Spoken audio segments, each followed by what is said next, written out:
دوی پسرو وینو دا د شهیدانو کور دا د باتورانو کور دا د باتورانو کور دا د باتورانو کور دا د باتورانو. بسم الله الرحمن الرحیم. نن سه شنبه د 1403 هجري لمریز کال د لړم یا عقرب میاشتې 8مه نیټه ده.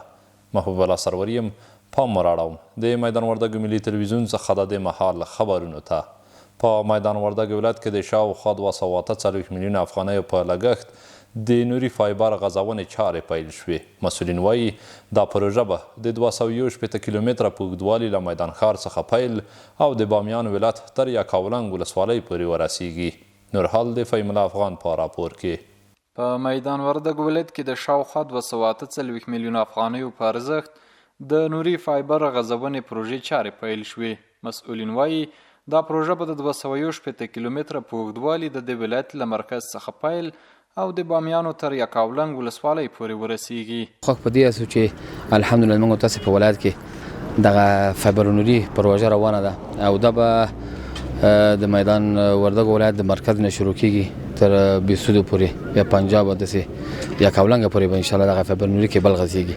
موږ همیشه دا کوشش کړی دی چې هغه لري پرتې سیمې چې محروم دي او خصوصا د پخوانی حکومت چې جنگونه وبشي کې نامني و دغه د وجه دا لري پرتې سیمې پاتې و. نو موږ دا ځل دا کوشش وکړي چې هغه سیمو ته ولاړ سو اول ته انټرنیټ ورسو او عام خلکو ته د انټرنیټ د ښه سهولت ورکو. بل نور مسؤلین دا پروژه د یاد ولایت لپاره زیاته ګټوره بولي چې پکې به له زرو زیاتو کسانو ته د کاري زمینې د برابرېدو ترڅنګ د مرکز په ګډون یو شمېر ولسوالیو ته انټرنیټ هم ورسیږي. میدان وردګ د ولایت موږ انټرنیټ له کابل نه بیا ورته ورکوو چې د میدان وردګ ولایت دغه ولسوالیانې چې جلریز ده، بهسود عیسی اول ده، عیسی دوهم ده او دا ولسوالۍ چې په دې مسیر کې ټولې پرتې دي د دې ترانسمیشن کنیکټیویټي دوی ته انټرنیټ رسول او د مخابراتو هغه سایټونه چې هلته په نامحرومو منطقو کې پراته دي هغه وصلول له مرکز سره د دغو لپاره به همدا ګټې ورسیږي. د مسؤلینو په وینا د یادې پروژې چارې به د یو کال په موده کې بشپړې شي. زیاتوي کوښښ کوي تر څو هغه سیمو ته انټرنیټ ورسوي چې لا هم هلته انټرنیټي خدمات شتون ونه لري.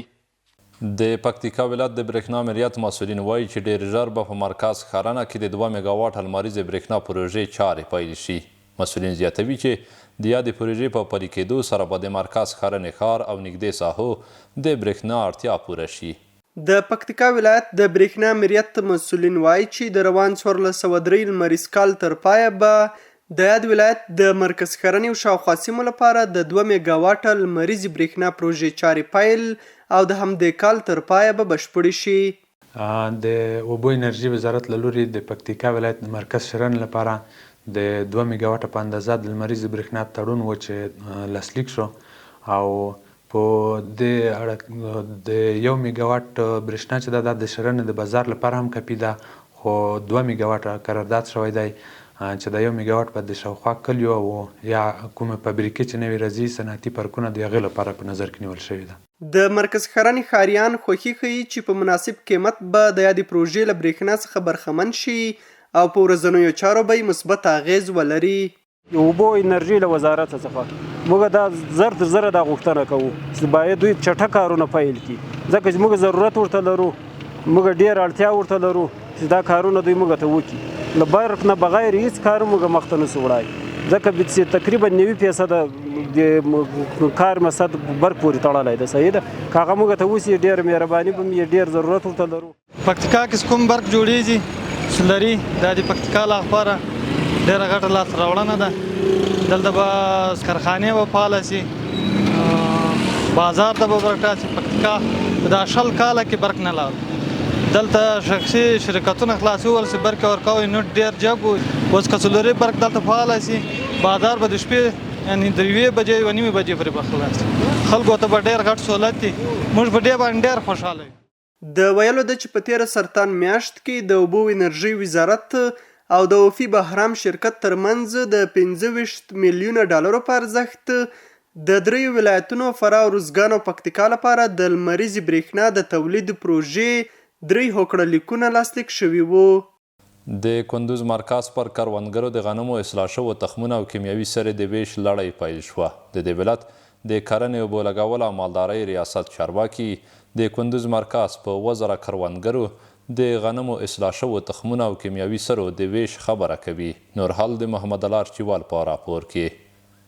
په بزګرانو د غنمو اصلاح شوو تخمونو کیمیاوي سرو د ویش په دوام تازه د ملګرو ملتونو د خوړو کرنې سازمان له لوري او د کندوز کرنې اوبو لګولو مالدارۍ ریاست د دسبدس دفتر سره په همکارۍ د دغه ولایت مرکز په 1000 بزګرانو کیمیاوی سره او اصلاح شوی غنم وویشل.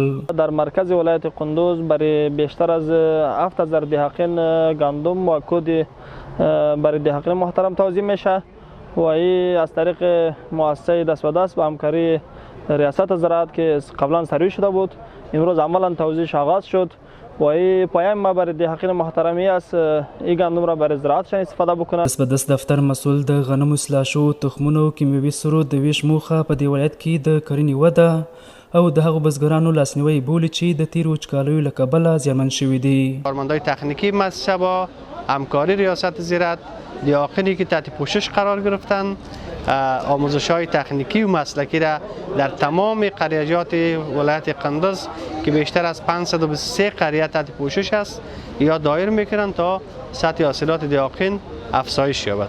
په ورته مهال هغه بزګران چې له دې مرستو برخمن شوي د کرنې ریاست او ولایت دفتر څخه مننه کوي او د بزګرانو ملاتړ په موخه د ورته مرستو د دوام غوښتنه کوي. خوشبخت هستیم. تشکر از اینکه برای ما دهقان کوت و گندم توزیع کردن که ما بتوانیم در زمین‌های زراعتی خود از این استفاده کنیم. دیگه خواهان کمک‌های بیشتر از مؤسسات در رأس زراعت که کمک میکنه خواهان کمک‌های بیشتر است. ریاست زراعت متشکر هستم که با وقت برای ما کوت و گندم داده ما بتوانیم زمین‌های خود پوش بتیم از او حاصل خوب بگیریم. د کندوز په بزګرانو دا کومکی کڅوړه په داسې حال کې ویشل کیږي چې دغه دفتر د کندوز په کچه په نږدې 15000 بزګرانو اصلاح شوي غنم او کیمیاوي سرې ویشلې دي. او وروستی خبر هم دا د پکتیا په زرمت ولسوالۍ کې د نږدې 3.5 امریکایي ډالرو په ارزښت د یوې پروژې چارې بشپړې او د یوې بلې پروژې چارې پیل شوې. د خاتم الانبیا دارالیتام مسؤلین او زده کوونکي وایي د یادې ودانۍ او خوړنځای په جوړېدو سره به یې د ځای د کموالي او نورې ستونزې هوارې شي. دا په عصري ډول جوړه شوې ودانۍ د پکتیا په زرمت ولسوالۍ کې د خاتم الانبیا دارالیتام لپاره د ترکیې هیواد د ادیب په نوم یو خیریه بنسټ تازه جوړه کړې.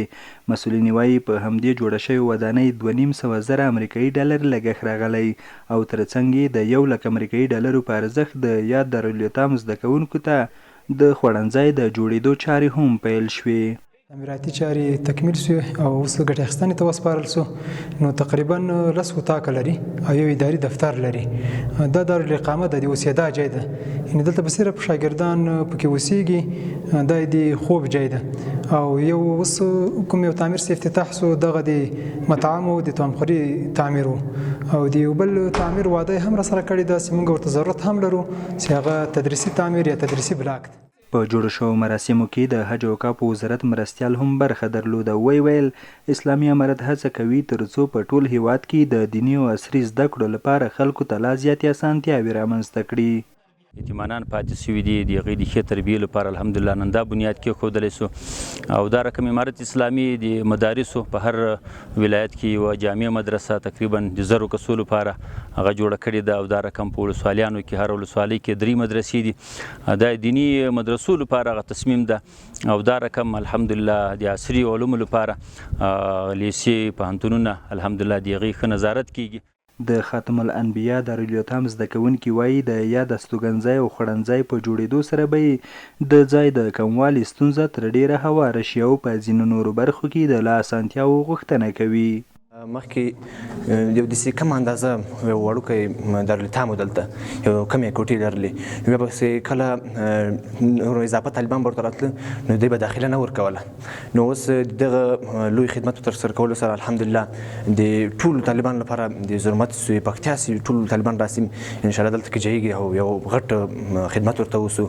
موږ ته مخکې ډېر مشکلاتو موږ زده کړه نه سوی کولی، بیا وروسته موږ ته دلته یو ځای جوړ سو، موږ هغې درس وکړلو. موږ لپاره تشنابونه نه و، بیا موږ ته انتظام جوړ کړی، تشنابونه ورته جوړ کړلو. مخکې په دې صنفونو کې ډېره ګرمي وه، بیا موږ ته پکې تیار کړو، په کوک باندې بیا ګرمي نه وي. بیا د یادو دوو پروژو پرانیسته او ګټه اخیستنه داسې مهال ترسره کیږي چې د پکتیا په ډیری سیمو کې د اسلامي امارت او همکارو موسسو په مرسته ښوونځیو او دیني مدارسو ته د ودانیو په یو شمېر نورو پروژو هم چارې روانې دي. درنه او قدرمنو لیدونکو زموږ د دې مهال خبرونه هم دومره و. تر بیا ښې چارې.